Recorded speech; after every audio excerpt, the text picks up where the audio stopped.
इंसान को ख्वाब आते हैं, इंसान अपने ख्वाब की तबीर कैसे करे। ख्वाब की तबीर के हवाले से ये बात याद रख लीजिए कि इंसान को जो भी ख्वाब आती है, उस ख्वाब में जो बुनियादी चीज़ है, बुनियादी हैसियत रखती है जो चीज़, उसको जहन में रख लें, बाकी सारी चीज़ों को, बाकी सारी ख्वाब को छोड़ दें। मिसाल के तौर पर आप किसी इंसान से मिले हैं, कोई दरख्त है, पानी है, कोई रस्सी है, इस तरह की कोई भी चीज़, या फिर मनफी ख्वाब है, कोई जानवर, कोई मोज़ी जानवर, कोई मोज़ी चीज़, तो जो चीज़ सबसे नुमाया है, बुनियादी हैसियत रखती है, उसको सामने रखें और बाकी ख्वाब को छोड़ दें। उसके बाद आपने क्या करना है कि वो जो बुनियादी चीज़ है उसको सबसे पहले कुरान में तलाश करना है, क्या वो लफ्ज़ कुरान के अंदर इस्तेमाल हुआ है या नहीं हुआ। अगर कुरान में इस्तेमाल हुआ है तो कुरान में किन मानों में इस्तेमाल हुआ है। अगर कुरान में नहीं है तो फिर हदीस में, नबी अलैहिस्सलातु वस्सलाम के फ़रामीन में वो लफ्ज़ इस्तेमाल हुआ है और किन मानों में इस्तेमाल हुआ है वो आपने देखना है। अगर वो चीज़, वो लफ्ज़ कुरान में नहीं, हदीस में नहीं, तो फिर कुरान और हदीस में से किसी अल्फाज के साथ उसकी मुशाबत होगी, मुनासबत होगी। अगर वो भी नहीं तो फिर उसका जो लुग़वी माना है उसको सामने रख कर जो है वो ख्वाब की तबीर की जाती है। मिसाल के तौर पर कुरान मजीद में चंद मिसालें आपके सामने रखने लगा हूँ। मिसाल के तौर पर अगर कोई बंदा रस्सी को ख्वाब में देखता है, अब रस्सी है, उसने ख्वाब में देखी, रस्सी के साथ बांधा जा रहा है या कुछ भी, कोई भी रस्सी के साथ काम हो रहा है, तो रस्सी बुनियादी चीज़ है, नुमाया चीज़ है। तो रस्सी से मुराद कुरान मजीद के अंदर है वाअतसिमू बिहब्लिल्लाहि जमीया, अल्लाह की रस्सी को मजबूती से थाम लो।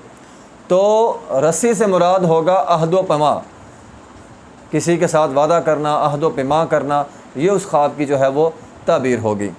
इसी तरह अगर उसने ख्वाब के अंदर कश्ती देखी है, कश्ती पर सवार हुआ है, बहरी जहाज़ है, बहरी जहाज़ के अंदर वो सवार हुआ है, वो सफ़र कर रहा है, वो जा रहा है, तो इसकी ताबीर होगी कुरान के अंदर है फ़अनजयनाहु वअस्हाबस्सफ़ीना, कि हमने उनको नजात दी।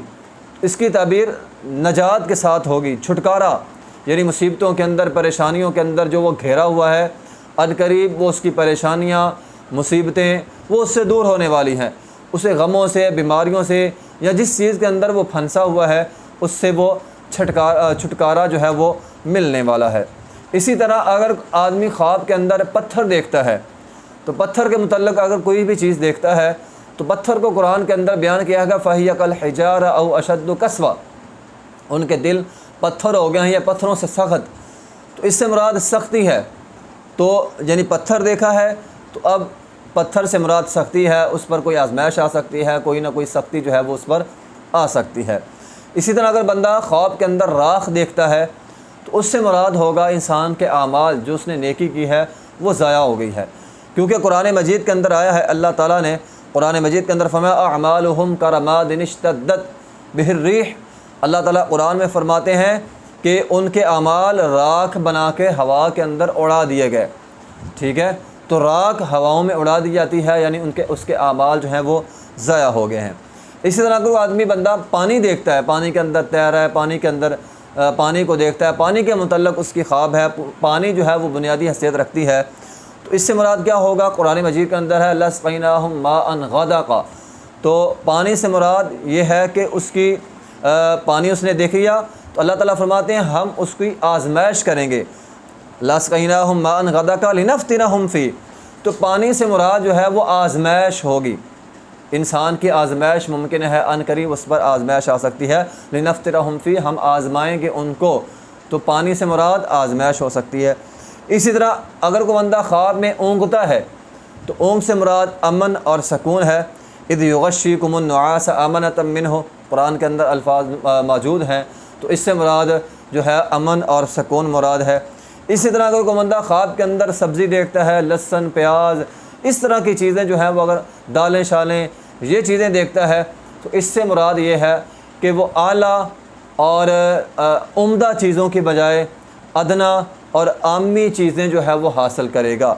क्योंकि कुरान मजीद के अंदर वो बनी इसराइल का किस्सा मौजूद है जिन्होंने फ़दउ लना रब्बका युख़रिज लना मिम्मा तुंबितुल अर्ज़ु मिन बक़लिहा व किस्साइहा व फूमिहा व अदसिहा व बसलिहा क़ाल अतस्तबदिलून अल्लज़ी हुवा अदना बिल्लज़ी हुवा खैर।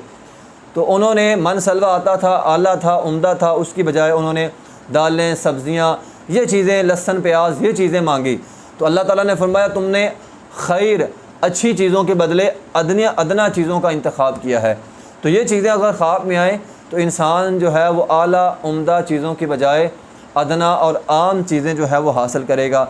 इसी तरह बहुत सारी चीज़ें हैं। मिसाल के तौर पर अगर इंसान रोशनी देखता है तो उससे मुराद हदायत होगी और अच्छाई होगी, और अगर तारीकी देखता है, अंधेरा देखता है तो सारी गाल उससे मुराद गुमराही होगी और इंसान का गुमराह होना होगा। तो कोई भी चीज़ जो नुमाया है, जो बुनियाद है, बुनियादी हैसियत रखती है ख्वाब के अंदर, सबसे पहले उसको कुरान में तलाश करें। अगर उसका माना जो वो लफ्ज़ कुरान के अंदर है, कुरान में किन मानों में इस्तेमाल हुआ है, तो उस ख्वाब की तबीर जो है उन्हीं मानों के अंदर की जाएगी।